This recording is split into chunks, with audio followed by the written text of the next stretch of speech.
उम्रे की अदायगी से कबल लिखा गया खत मंजर-ए-आम पर आ चुका है कि जिसमें जस्टिस मंसूर अली शाह ने ना सिर्फ सियासतदानों को हरफ तनकीद बनाया है बल्कि दबे अल्फाज में शायद साथी जज को भी पैगाम देते हुए प्रैक्टिस एंड प्रोसीजर ऑर्डिनेंस 2024 पर फुल कोर्ट मीटिंग तक किसी भी खसूसी बेंच का हिस्सा बनने से माजरत कर ली है। खत में जस्टिस मंसूर अली शाह की जानिब से मौकफ अपनाया गया है कि supreme court practice and procedure committee के सेक्रेटरी को भेजे गए 23 सितंबर 2024 के मेरे खत के मंदरजात मेरी दरख्वास्त के बावजूद 19 अक्टूबर की मीटिंग के मिनट्स में दर्ज नहीं किए गए। मैं ये भी वाज़ेह करता चलूं कि फुल कोर्ट की जानिब से जब तक प्रैक्टिस एंड प्रोसीजर ऑर्डिनेंस 2024 की आईनी तौसीक का तयन नहीं कर लिया जाता या सुप्रीम कोर्ट के जजेस फुल कोर्ट मीटिंग में ऑर्डिनेंस पर अमल करने का फैसला नहीं करते या जब तक चीफ जस्टिस की सरबराही में 2 सीनियर तरीन जजेस की कमेटी बहाल नहीं की जाती, मैं नई कमेटी की तरफ से बनाए गए खसूसी बेंचेस का हिस्सा नहीं बनूंगा। जस्टिस मंसूर अली शाह ने खत में कहा है कि इन वजूहात की बिना पर मैं इस मामले में तश्कील करदा बेंच से खुद को अलग करता हूं, ताहम वसीतर अवामी मुफाद में सिर्फ आम मुकदमात की समात के लिए बेंचों की नशिस्तों में शिरकत करूंगा। जस्टिस मंसूर अली शाह ने खत में मारूफ फलसफी मुसन्निफ और जज सर टॉमस मूर का भी एक कोट का हवाला देते हुए लिखा है कि जब स्टेट्समैन अपने अवामी फराइज की खातिर अपने जाती ज़मीर को तर्क कर देते हैं तो वो तबाही की जाने मुख्तसर रास्ते पर अपने मुल्क की रहनुमाई करते हैं और हम इक़्तिदार में रहते हुए अक्सर ये भूल जाते हैं कि इस मुल्क के लोग हमारे अमाल को देख रहे हैं और तारीख कभी माफ नहीं करती। ये खत एक ऐसे वक्त में लिखा गया है जब चीफ जस्टिस काजी फायज ईसा भी रिटायर होने जा रहे हैं। वो जो लेगेसी छोड़कर जा रहे हैं इसे किसी सूरत ताबनाक नहीं करार दिया जा सकता।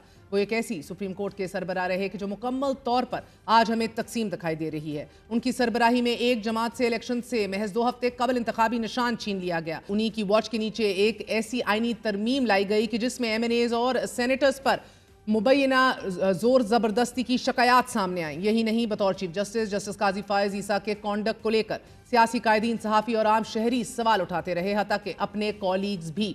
गुज़िश्ता रोज़ ही नैब तरमीम केस में जस्टिस हसन अजहर रिजवी ने 22 सफ़ात पर मुश्तमिल इजाफी नोट जारी करते हुए बज़ाहिर चीफ जस्टिस काजी फायज ईसा के कॉन्डक्ट और फैसलों पर तनकीद की है। जस्टिस हसन अजहर रिजवी ने अपने इजाफी नोट में कहा है कि अदालती वक़ार का यह तकाजा है कि इख्तलाफ तहजीब के दायरे में रह कर किया जाए। तनकीद का महवर फैसले के कानूनी असूल हों, ना कि फैसले लिखने वालों की तज़हीक की जाए। तहजीब और अदालती वक़ार को मद्देनजर रखते हुए फैसले में साबिक जजेस के हवाले से गैर मुनासिब रिमार्क्स दिए गए। 5 अगस्त 2009 को नाजरीन बराह रास्त directly chief justice Balochistan high court तैनात होने वाले जनाब काजी फायज ईसा का करियर हर अंदाज से मुनफरिद रहा है। 27 साल वकालत करने वाले काजी फायज ईसा लीगल कम्युनिटी में एक प्रो पीपल और प्रो कॉन्स्टिट्यूशन शख्सियत के तौर पे पहचान बना चुके थे, जिसकी बड़ी गवाही मुल्क के सीनियर वकील और माहिर कानून जनाब एतजाज एहसन साहब हैं। और इसकी वाज़ेह मिसालें जनाब काजी फायज ईसा के बतौर chief justice Balochistan high court दिए गए फैसलों में भी झलकती है। जैसा कि 15 दिसंबर 2011 बतौर chief justice Balochistan high court जनाब काजी फायज ईसा ने एक फैसला दिया कि अवामी मकामात जैसे कि हस्पताल, सड़कें, कॉलेजेस और पार्क्स वगैरह ऑफिस होल्डर्स के नाम पे नहीं होने चाहिए।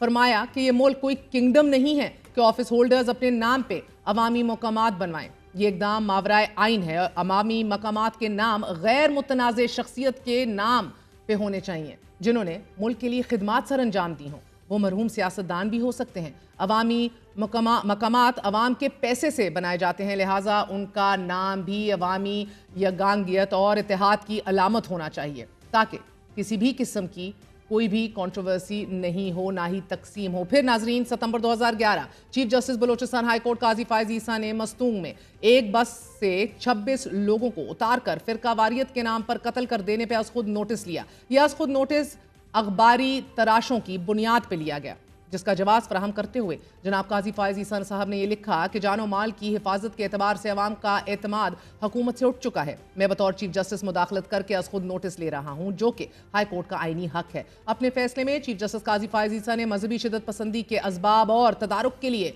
तजावीज़ भी दी और वाक़े के जिम्मेदारान को इंसाफ के कटहरे में लाने का हुक्म भी दिया। नवंबर 2011 में chief justice Balochistan high court Qazi Faez Isa ने एक और आईनी दरख्वास्त पे निहायत अहम फैसला सुनाया।